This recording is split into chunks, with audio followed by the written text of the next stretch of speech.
High viewers, దేశ చరిత్రలోనే నాకు తెలిసి ఇది ఒక సంచలనం, ఒక ప్రపంచనం. ఎప్పుడైతే పవన్ కళ్యాణ్కి సీట్లు తక్కువ ఇచ్చాడు చంద్రబాబు అని చెప్పేసి నానా హడావుడి చేశారు జనసేన వాళ్ళు. నా దగ్గర కామెంట్ కూడా పెడతా అన్న, పిచ్చి పిచ్చి కామెంట్లు పెట్టొద్దు, తొందరపడొద్దు. ఏం తెలుసు మీకు? ఇది రాజకీయం. అన్ని సీట్లు తీసుకొని ఇన్ని సీట్లు తీసుకొని పోటీ చేసి ఓడిపోవటం కాదురా నాయన. ఎన్ని సీట్లు తీసుకున్నామని కాదు, తీసుకున్న సీట్లని గెలిచామా లేదా, ఆ గెలిచే చూపిస్తే ఉండే మజా వేర్రా బాబు. జనసేనకి ఇప్పటికీ సరైన క్యాడర్ లేదు, మీకు ఎందుకు తెలియదు? అది సోషల్ మీడియా హడావుడి చేస్తే సరిపోదు, గ్రౌండ్ లెవెల్లో క్యాడర్ పటిష్టంగా ఉండాలి. క్యాంపెయిన్ చేసేటప్పుడు కానీ, రేపు పోలింగ్ జరిగేటప్పుడు కానీ, కౌంటింగ్ అప్పుడు కానీ చాలా లెక్కలు ఉంటారు బాబు, మీకు తెలియదు. చంద్రబాబు గారు ఇక్కడ పవన్ కళ్యాణ్ విషయంలో ఆయన ఏ మాత్రం కూడా వెనకడుగు వేయనీయకుండా, పవన్ కళ్యాణ్ కూడా చంద్రబాబు గారు పవన్ కళ్యాణ్ విషయంలో ఏ మాత్రం వెనకడుగు కూడా వేయనీయకుండా ఆల్వేస్ ముందుకు వెళ్ళాలి అబ్బాయి, అండ్ నువ్వు గొప్పగా ఎదగాలి అబ్బాయి అంటూ ఓ రకంగా తను రాముడు, ఈయన హనుమంతుడు అనుకున్నా, ఆయన శ్రీకృష్ణుడు అర్జునుడు అనుకున్నా, ఆల్వేస్ విన్ సిచ్యువేషన్ మీద అడుగులు వేస్తున్నారు. అలా టీడీపీ వారు బలంగా ఉన్న చోట, జనసేన వాళ్ళు బలంగా ఉన్న చోట చూసుకొని కరెక్ట్గా అక్కడ ఇచ్చి ఉన్నారు. ఎక్కడ సరైన అభ్యర్థి లేరో అక్కడ ఏం చేస్తున్నారు, టీడీపీ వాళ్ళని జనసేనలోకి పంపించేశారు, బీజేపీ జనసేనలోకి పంపించేశారు. దాని వాళ్ళు సీట్ ఇచ్చినా సరే వాళ్ళు ఇప్పుడు జనసేన తరఫున గెలిచినట్టే కదా. అలా దేశ చరిత్రలో 1, 2 స్థానాలు 3 స్థానాల్లో పోటీ చేసి గెలిచిన నేను కాదంట్లా, కానీ 21 స్థానాలు అసెంబ్లీలో కంటెస్ట్ చేసి అన్నీ గెలిచి 2 లోక్సభ పోటీ 6 కూడా గెలిచి, ఐఎమ్ షూర్ నాకు తెలిసి దేశ చరిత్రలో ఇటువంటి రికార్డ్ అయితే ఊరి పేరునా లేదు, అది జనసేన పేరునే ఉంది. కొన్నేమో లీడ్ వచ్చున్నాయి, కొన్ని మెజారిటీకి పూర్తిగా రావాల్సి ఉంది నాకు దగ్గర అప్డేట్. కొన్ని గెలిచిన తాలూకు ఫుల్ మెజారిటీ ఉంది, నేను చెప్తాను. పిఠాపురం పవన్ కళ్యాణ్ 70,356 ఓట్ల తేడాతో ఆయన గెలిచారు, మెజారిటీతో గెలిచారు. నెక్స్ట్ పాలకొండ నాకు తెలిసి ఈ పాటికి 20,000 దాటి ఉండాలి, నేను చూసినప్పుడు 12,244 మెజారిటీ. నెల్లిమరల 26,866, ఇది కూడా ఈ పాటికి 30,40,000 దాటి ఉండేది. పెందుర్తి 67,357, ఇది కూడా 70,000 దాటి ఉండొచ్చు. అనకాపల్లి 43,866, ఇది కూడా 50,000 దాటి ఉండొచ్చు ఈ పాటికి. విశాఖపట్నం సౌత్ 64,594, ఇవన్నీ మెజారిటీ నేను చెప్పాను.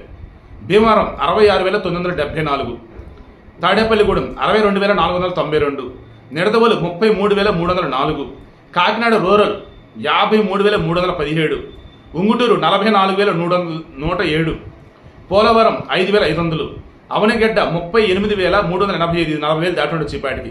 తెనాలి 48,112, తిరుపతి 29,759, ఇది కూడా 35,000, 40,000 దాటి ఉండొచ్చు.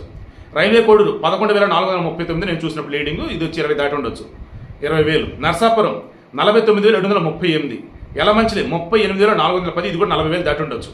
అన్ని డీటెయిల్స్ మనకు రేపు మార్నింగ్ వస్తాయి, ఓకేనా. రాజనగరం 34,049 మెజారిటీ గెలిచేశారు. రాజులు 38,241, పి గన్నవరం 27,948, వాళ్ళు ఇప్పటికి 30,000-40,000 కూడా వచ్చి ఉండొచ్చు అక్కడ.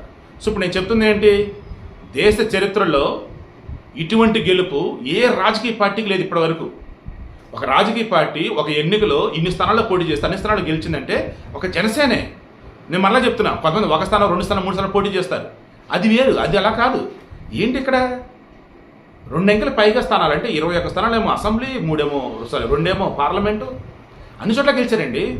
ఇప్పుడు చెప్పండి, చంద్రబాబు నాయుడు స్ట్రాటజీ ఇలా ఉండిద్ది. ఆయనతో ఉంటే మన అనుకున్నాడంటే ఇలాగేస్తాడు. అండ్ పవన్ కళ్యాణ్ ఏ మాట కామాట, హీస్ గేమ్ చేంజర్. టీడీపీలకు అండగా నిలబడ్డాడు.